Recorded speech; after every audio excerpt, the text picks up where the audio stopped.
Lord of the Mysteries. Chapter 1098. Contribution Accumulation. Upon hearing the words of the pools of black shadows, a figure suddenly appeared in Klein's mind. It was the elder in a white robe with inlaid brass lines. His hair was completely white and neatly combed. His pair of gray-green eyes left a deep impression on him. He claimed to be a member of the Church of Knowledge and that he was in charge of matters in West Balham and had a close relationship with May Sanchez. Back then, he had suddenly paid a visit to Dwayne Dantes, giving the excuse for his visit as him having predicted that he would be in a very troublesome situation in the future, and that someone he met during that time period would help him resolve the problem. After some thought, he slowly said, "Luca Brewster? Yes, it's me. You actually still remember me." In the different parts of the illusory bookshelves, the pool of liquid-like shadows rushed to answer. Their voices were no longer uniform. They were layered over each other, echoing endlessly. Even though he was separated by his marionette, Klein's ears still rang, and he felt a sense of dizziness. This isn't a normal sound. It contains a certain inclination towards losing control or experiencing mental corruption. The illusory bookshelves themselves are a form of reflection. Just as this thought flashed through Klein's mind, he heard the black shadows that were curling and extending from time to time voice up simultaneously. "Sorry, I was too agitated just now and couldn't control myself." Hiding in the shadows outside the mansion, Klein controlled his marionette, Konas Kilgore, and said, "What did you encounter? How did you end up like this?" The black figure sighed and said, "The adjudicator of the Pater Military, Bellacosta, and the Church of Earth Mother's Archbishop, Martina, jointly attacked this place, with their main target being me. I had no choice but to activate my mythical creature form and make them temporarily retreat. Seeing as you entered without noticing anything, you must have teleported here. You're also a demigod. You should know that once you reveal your mythical creature form, it won't be easy for you to return to normal. I was also affected by inclinations towards going insane, and I nearly lost control. Fortunately, I was once a mysticism magister and had mastered many strange but effective mystic arts.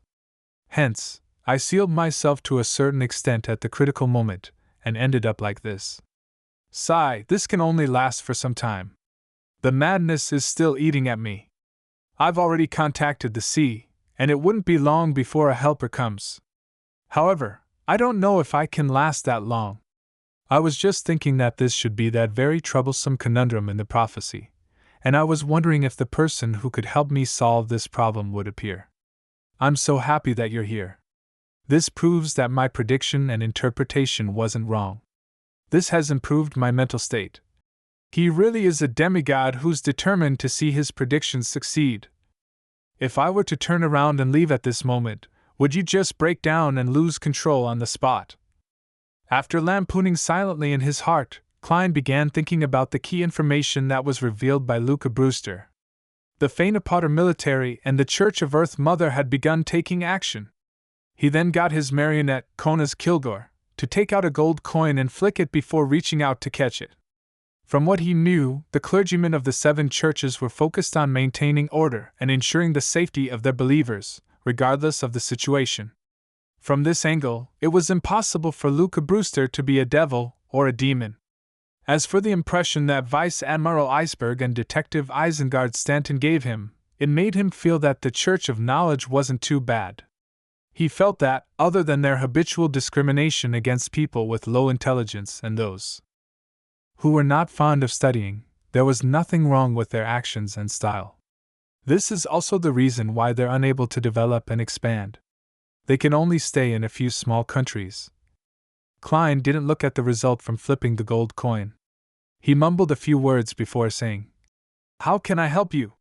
The excited black shadows fell silent. A few seconds later they said, "I don't know either." Klein looked at them, and they looked back at him in silence. Instantly, there was a mutual silence. "Why don't I suggest turning you into my marionette?" Nearly 10 seconds later, Klein lampooned inwardly. His thoughts raced as he began to think of a way to resolve the Luca Brewster's problem of not being able to recover from his mythical creature form. To be honest, his seriousness towards helping Luca out wasn't just because of his good impression of the Church of Knowledge and Wisdom, but also because of interests that could benefit him. Firstly, there was the inkling of the God of Knowledge and Wisdom's existence in the matter of Grosel's travels. At present, he was unable to determine the true God's goal. He felt that showing some goodwill might lead to pleasant surprises. Secondly, if Rosel's return really happened, the attitude of the God of Knowledge and Wisdom was rather important. From the Red Angel evil spirit's tone and manner of speech, Klein could make a preliminary judgment. Compared to the fourth epoch, the seven deities of the present era had a drastic change in attitude towards the appearance of a black emperor. Their reaction wasn't as intense as before, and they were more inclined to tacitly approve of it, even if the person wasn't their own candidate of choice. Under such circumstances, if Emperor Rosel were to return, the only ones who would be against it would probably be the eternal blazing sun and the god of steam and machinery. After all, back when Rosel perished, they had been involved in the matter to some extent. However, this objection wouldn't be too strong either. As long as Rosel's mental state was normal and he escaped the corruption and madness, there was a chance of being accepted. After all, the Black Emperor didn't have the problem of switching with the Sun and Savant pathway, so there weren't any direct conflicts of interest. As for the original grudge, it wasn't too serious at the level of a deity. Of course, this was just a guess Klein made from his knowledge of ancient history and from the angle of mysticism. According to his understanding of the situation, other than the god of craftsmanship, the other six deities had been enemies with each other back during Solomon's first empire. They had left behind countless grudges, and had no choice but to rope in the Black Emperor back then to help them. In the end, they still put these matters behind them, and formed an alliance that lasted to this day. Even the deities of neighboring pathways could coexist peacefully to a certain extent. As long as Rosel could really be revived, then as someone who wasn't completely dead, the feud between him and the eternal blazing sun and the god of steam and machinery could be resolved. Of course, with his understanding of Rosel, it was only a matter of time before Rosel took revenge. As long as he wasn't crazy and wasn't forced into a corner and wasn't extreme, he could still understand the situation clearly and know what to do and what it meant to wait for an opportunity. Under such circumstances, Klein believed that the ones who were able to suppress the eternal blazing sun and the god of steam and machinery when they expressed their objections and also make them tacitly agree to it were definitely the Lord of Storms and the God of Knowledge and Wisdom, because they and the eternal blazing sun were on beyonder paths that could be interchanged. I'm just afraid that the corruption that stems from the cosmos isn't that easy to resolve. The revived Rosel may end up completely turning into an evil god, but such matters can only be done one step at a time. Only by understanding the situation can one grasp the crux of the matter and decide whether to press the button at the final moment. Humans can't stop because of worries with low odds. If that's the case, nothing can be done.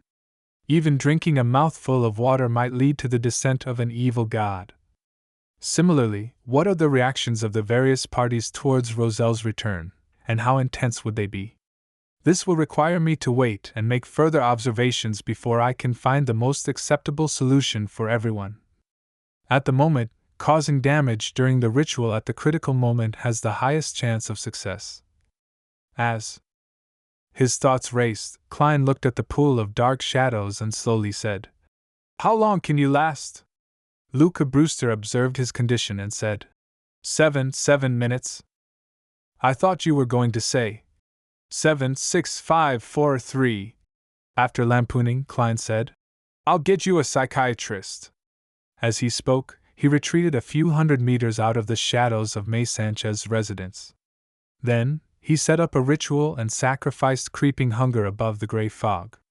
After doing all of this, he sat in the fool's chair, conjured Gehrman Sparrow's figure, and made him do a simple and quick prayer. At this moment, it was almost dawn.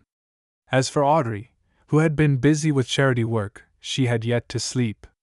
Treat a demigod who has shown signs of losing control.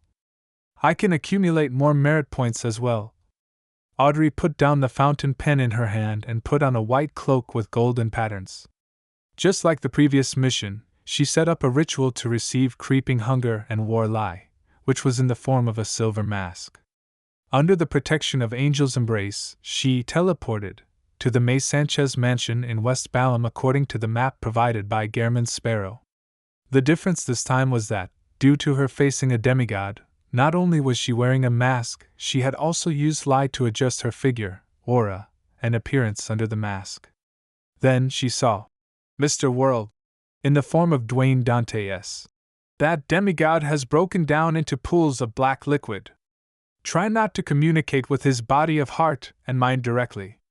This will infect you with his inclination to lose control. If you can't treat him, I can lend you a Beyonder characteristic. Klein specially warned Miss Justice. Audrey didn't say that she was very clear about this. She was very professional in this aspect and listened attentively. Let me give it a try first. She tugged at the cloak covering her body and took a few steps forward, casting her gaze at the illusory bookshelves and the pools of black liquid. Thankfully, he hasn't truly lost control. After examining for a few seconds, Audrey said gently.